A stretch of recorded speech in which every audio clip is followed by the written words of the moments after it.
What's up guys, I'm Jason, this is Freebird Garage. Welcome back to another video on the FXRT build we have been continuously doing and slowly building up. And today's an interesting one because we are not following exactly what the service manual is telling us.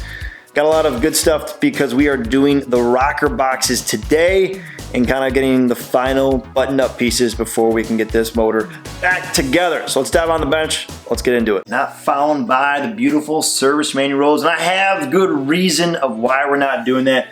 We're assembling the rocker boxes. It is a three-part design on the Evolution. We got the rockers, the shafts, the bottom piece, the middle bezel piece, and our top rocker piece. Got a bunch of bolts, so I don't want to flip it around there.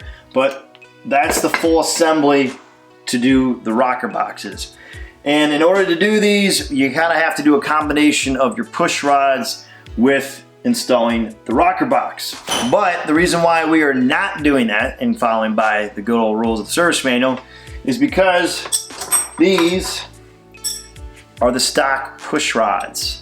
You're actually supposed to mark these, the wear points and everything that these make a nice groove into your rockers. You want to make sure you note those when you do them, because if you're going to replace them with the same ones, you need to know what spot where they went, because they all want to be grooved into the right spot that they were originally with or mated with.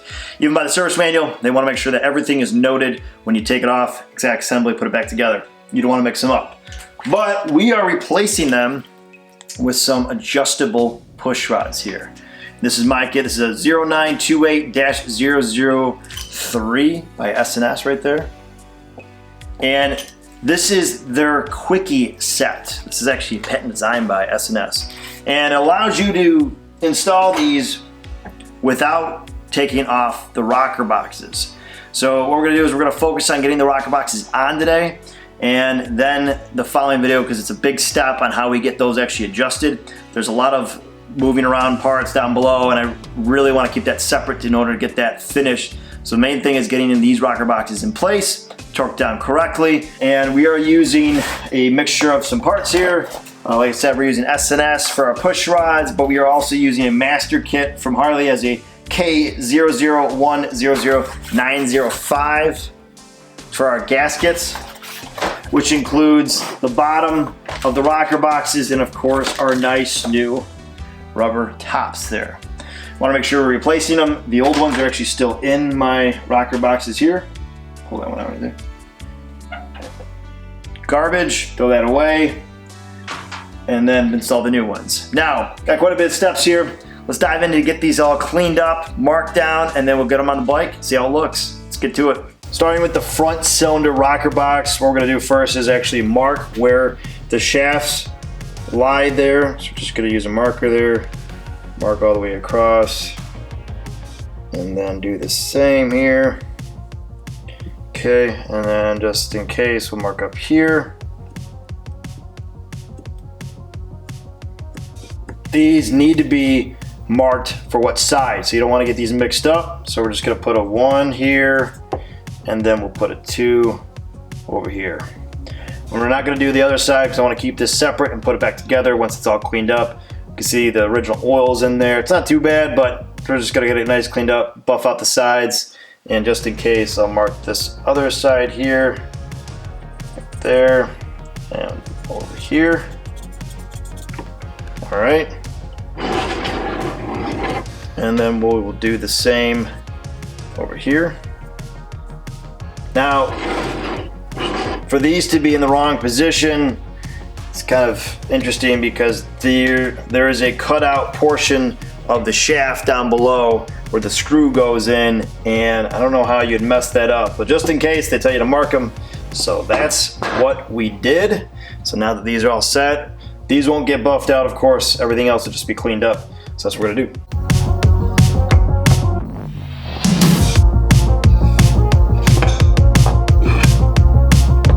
All right, so the rocker box is all cleaned up. Got it for the most part. Got a little oil left back in there, but the brake clean did most of the job. Still kept the markings on the rockers there, so we are good to go. We'll be using this Mother's Mag aluminum stuff. Great, fantastic for cleaning up aluminum to make it like a mirror finish. I'm only gonna show a little bit of this because I'm not gonna bore you guys to death on how to polish something. So using this side right here that's gonna be facing the public, I'm gonna do a quick little rub here just to show. And then the rest of it, it's gonna be all she wrote after that. All right, we are all buffed out on the bottom rocker boxes, all shined up, good to go. Now we're gonna assemble back into our rocker arms here. Gonna use a little engine assembly lube here. Get this rod on the right hand side done first. Our number 2, our right hand side.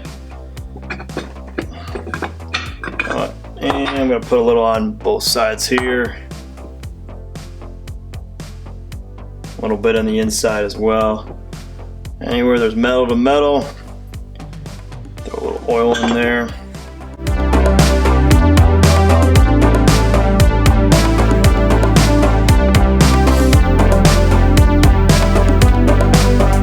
Good to go. All right, we're gonna start off with the front end. Brand new gasket going on. Lay that down. Looks good. And then our rocker box going right up on top. Might have to remove the rockers, but we'll see. See if I can keep it all on there together. Okay. It's good. So what I'm gonna do now is I'm gonna finger tight all of the bolts around here, see if I can get you guys a camera angle of it, and then from there, we'll start doing the torque sequence on the front one.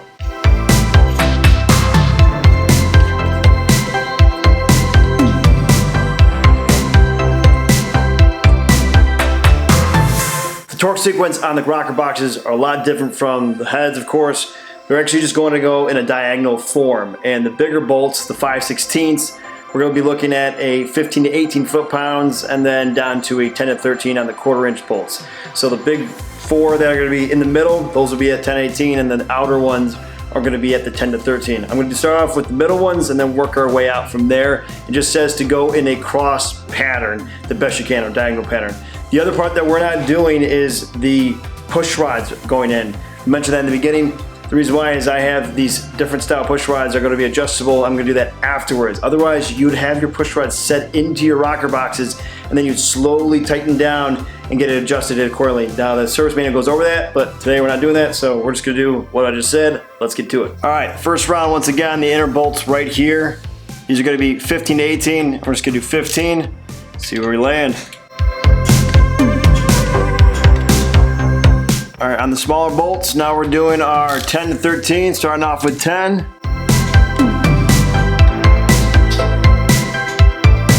Starting back in the middle, 18 foot-pounds. And our smaller bolts, we're gonna hit it with now 13 foot-pounds.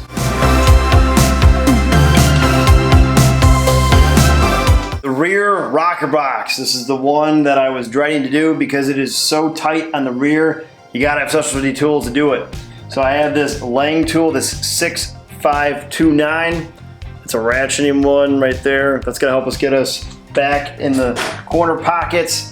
And then to make sure we can torque down, we got this Motion Pro tool right here, and that is a 38010028. On the box right there.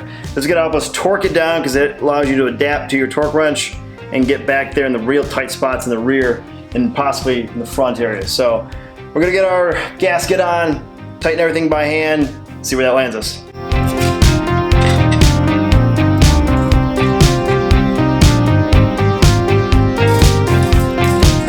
All right, first round, 15 foot-pounds.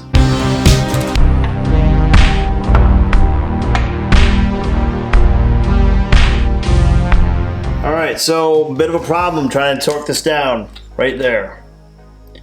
I can't get to the back hex head bolts, and I need this special extender. I've seen it before. I just thought I was able to get around it, and there's just not enough space.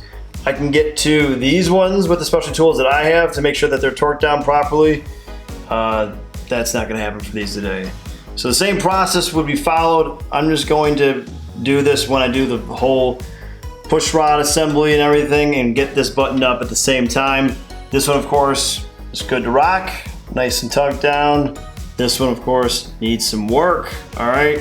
Sometimes it doesn't go as planned, and I'm trying to get this video out for the Sunday, and this did not go as planned. It just happens. It needs a particular extender, like I just talked about, in order for it to ratchet properly or torque down properly.